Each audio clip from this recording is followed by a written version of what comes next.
daleen ak jàmm ci seen bii di Makane bi TV Makane bi TV di leen indi ay information yu wér te wóor ca tàng ba di la wax ne kat nga daal di abonné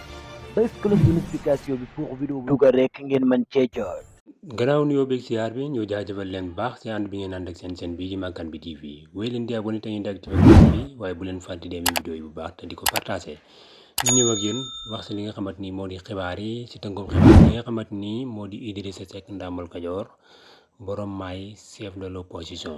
moom daal gannaaw entretien bi nga xamante ni amaloon na ko ak journal boobu di Sen Afrique mu ngi fay xam ne daal bu sañoon li nga xamante ni moo di élection yu jaar yoon lay doon waaye képp koo xamante ni dafa war a bokk dañ koy boole waaye tamit daal nee na électeurs yi rek ñoo mën a tànn ki nga xamante ni mooy nekk seen président ëllëg koo xamante ni yaakaar nañ ko wóolu nañ am nañ ci moom confiance que ne mooy jiiti seen réew mii di Sénégal waaye si loolu tamit nee na il faut dañoo war a jël modèle si réew mi nga xamante ni mooy États-Unis d'Amérique képp koo xamante ni même bu fekkee ne dañ la condamné sax da nga war a bokk ci élection yi